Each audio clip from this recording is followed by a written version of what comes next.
Previously on this podcast. I was writing the boilerplates. Yeah, and then came me. I remember you trying to stop me editing. Was just exactly what you were doing, Jan, is that you see this project and you think, oh, I don't have to do it all myself. You know, Wikipedia was the first general purpose encyclopedia. I think the earliest one I found started in 2004 for Warcraft. So I think Memory Alpha might at least one of the first. Let's say that. But to be still, a little bit more, hold on to that and shepherd it to keep it a little bit more focused without all the distracting ads. Yes, would have loved to keep that. But I don't think there was any practical way. I mean, if you would start it now, obviously it would be hosted in the cloud, some kind of virtual host. And I also remember people like Charles Trotter, who somehow found out everything about background extras in every actor that ever appeared. And now the continuation. That there were some articles without name, so character articles without name. It was, I think, episode and then tilde sign and then 1, 2, 3, 4 for every piece of person. A foot, a hand, they made screenshots and enlarged the screenshot to see there's a foot of someone, we don't know who it is, but we have to document it. I think that was someone's obsession at the time, so yeah. Yeah, I also remember forget when that started. I also remember there was already a page out there where they did this for the original series and discovered, for example, that there were recurring characters that had 1 or 2 or 3 names, died, were resurrected and stuff like this. And I think that was then also put into Memory Alpha, where they finally had a system and a consistent system could be set up. Yeah, I think those kinds of lists predate Memory Alpha, to be honest, because I think there have always been efforts to find out how many people were actually on the Enterprise. Like, how many different faces do we see? I don't think so. I'm pretty sure it's a fan, a fan project there. I know there were several early projects. I remember one that was trying to document every crew person's name on Voyager. Because they weren't getting any crew rotations for people joining the ship. And they had only 150 people on board, so at some point you have seen all of them. Yeah. And speaking of torpedoes, or was it shuttlecrafts? I think there is a recurring joke of they only they came to the Delta Quadrant with how many shuttlecrafts? 4, 5, 6? They lost one every second episode. They lose a shuttle, I think. Yep. And half of them were crashed by Chakotay. Yeah, I wasn't literally counting, but it sure seemed like it. But thanks to Prodigy, now we know there's a vehicle replicator. Yeah, great series. So this is just one of the things I loved is all these little niche corners, different aspects of it, and it's something that just kind of passes the time, and you're able to just learn a little more about it. And even the producers, the people making the show, they don't always have the time to plan these things out. And so sometimes you end up with, 200 faces appearing on a ship with 150 people, 17 shuttlecraft lost. But then you can come up with stories and ways that actually fits in. So it's always fun to see those things that is like, no, I never noticed that, but somebody else did. Yeah, I wouldn't know about Lieutenant Leslie without Memory Alpha. It's a 30 kilobyte article, and he's just a redshirt in the original series. Dan, you mentioned you wrote an essay on the Klingon War. Was it the Klingon War or? Klingon Civil War. Klingon Civil War, of course. Where did you get the information about that? Was it from the books, from the encyclopedia, or from the actual series or movie or whatever? It was from the encyclopedia and from the episodes. So I was basically recounting the events that was in the episode, but then I was definitely adding a little bit of interpretation in some ways. But for the most part, it was really just a a summary in a way. But rather than just having the summary of the events episode by episode, it was a summary of this theme, this story arc as it progressed across all of those stories. Yeah, I think the Star Trek Encyclopedia and the Chronology were the two main books that was basically the source of canon. Mm. Which variants of this do you have? The first and second of both. Okay. I think, yeah, there. Yeah. Mine are downstairs, but I've got the first three encyclopedias, one of the chronologies. Oh, and the technical manuals. Oh, yeah, of course. Next Generation and Deep Space Nine technical manuals. And my first edition encyclopedia has completely fallen apart because I've read it too much. Yeah. Do you also have notes in there? Yes, I have. I have. Yeah, guilty. Yeah. Well, that's actually, to talk about the encyclopedia for a little bit, that's actually where I got my start with just the idea of cataloging these things. So in the mid-90s, I was using, the encyclopedia, and that was my primary resource because that was before the internet was terribly widespread.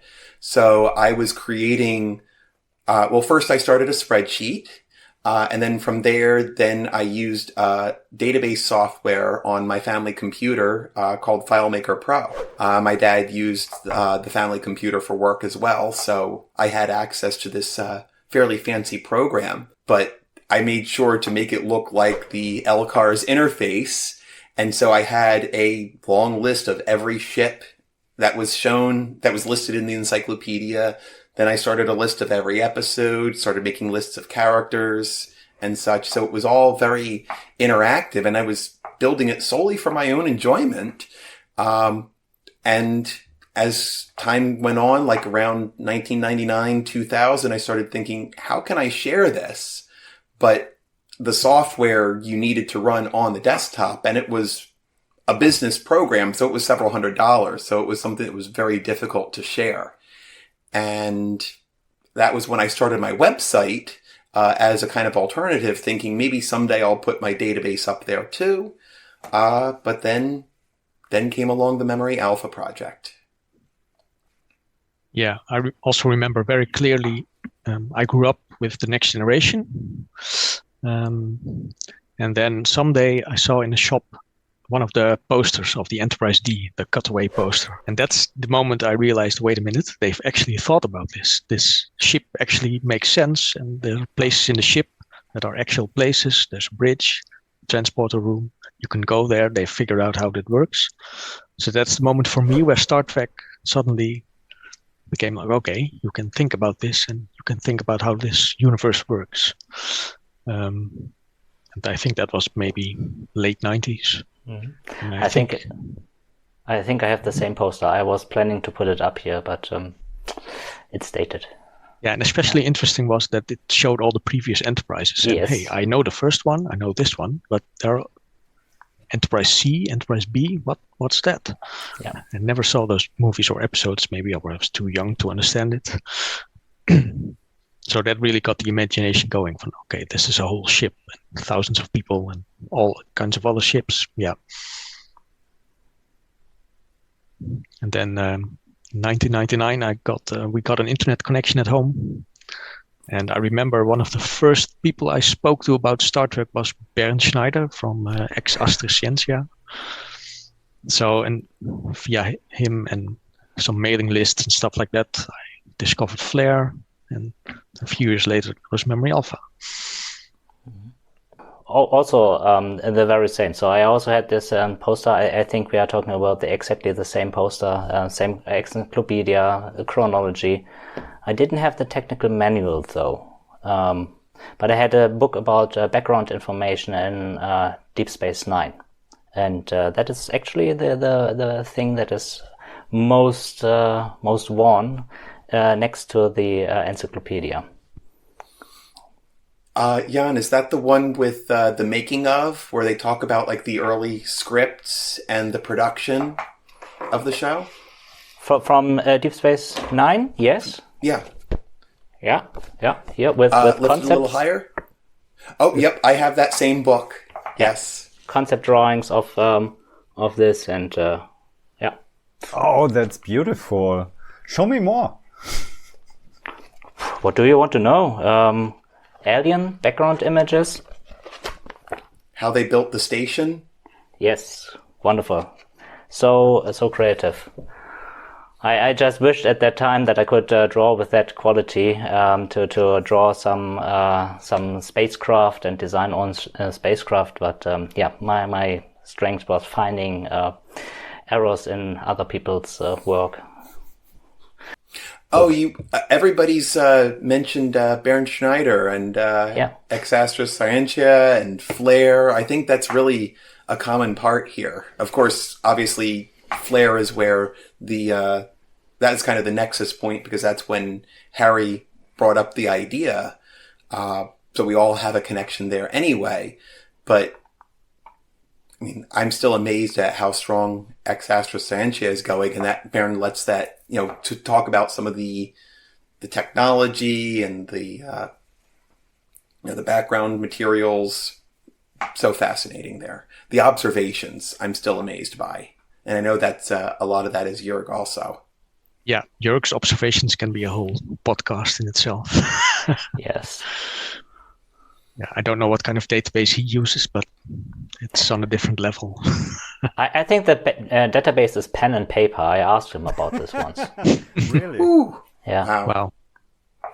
Should think about starting a wiki, maybe. Were you also active on the Trek BBS at that time? I think we didn't talk about advertisement yet, or advertising to get new contributors in there. So that's right. Yeah, the Trek BBS. That was another community that I posted at the time, and I think that's actually one of the first places that we put in an announcement that.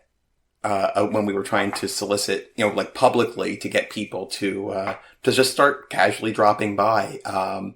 Trek Today, that was their associated news site. So posting, contributing an announcement there and getting people from some of the other message boards to join in. I remember we kind of took it slow. We wanted to make sure that we didn't, have too many people all at once. So we started just me and Harry, then we brought in a few other people from Flare, and then we started announcing it to Trek Today and Trek BBS, and then there were a few other places after that. And then the word of mouth just naturally spread. I'm trying to remember when the first actual credits for Memory Alpha started happening. I know that there were a couple of novels in the mid 2000s, and I know that Mike Sussman was contributing materials towards the last season of Enterprise. Just looked that up, by the way, today. He joined very early on, and he's been active since quite recently. So I think that was one of the first times someone from actual Star Trek noticed us. And I also remember early on, we got an email from the people from B. Joe Trimble about some kind of detail on your website is wrong. Can you fix it? I still remember that because, people were getting noticed now. That's interesting. Memory Alpha grew in popularity not only with the fans, but also with the production side and with the writers' room. And I think Memory Alpha is now one of the most important resources if you want to build on the legacy of Star Trek, because how many series and how many films do we have now with Star Trek? It's a tremendous amount of time and stories you have to keep in your mind to have to build on your show or your next series or your next episode. And do you want to speak now about your big moment of fame you had with Star Trek, or do you want to stretch it out until later? Sure, we could talk about it now. Yeah. I do remember that before that happened, we we got a message from the production office or whatever of the first movie, again about some information that was not correct. So I think that was the first contact with the new movie producers. But yeah, then came, what was it, 2015, 16? 15, yeah. That was a strange Tuesday afternoon. It was. I actually saw Harry's email first about that, and then I looked at my inbox and I happened to be off that day, and the email subject literally said, "From Simon Pegg." And I thought, okay, really? Actor, writer, producer Simon Pegg. So I think he also attached an image, so you could be sure that it's not something pretending being Simon. Yes. Yeah, that's so we knew. Mm-hmm. That's how the email started, with a big picture of him holding a. Yeah. And you know, we'd already known that he was co-writing the movie, but the email was describing how he'd been using it for all of the references, you know, to make sure that everything kind of fit in, even though it was a different universe, you know, different timeline, I should say. But it was still keeping it consistent with, you know, names and places and technology. And then he was asking for us to contribute to an idea that he had for an element in the story. Did you know the name of the movie? I think later on it was released as Star Trek Beyond. Next time on the podcast. Yeah, for me it was 4:00 in the morning on the red carpet, and then afterwards I had to go to work. Watching the parade of all of the stars and producers going by, Simon Pegg was one of the last. We had 5 minutes. It was a great conversation just to meet him and talk for a couple of minutes and catch up, and then got to see the movie. It was kind of a thank you gesture to kind of recognize the fan contribution. If I'd had any input, I would have said, could you put Memory Alpha in there also? I would have also liked to have seen Memory Alpha there. We just started this, and then all the other people made Memory Alpha.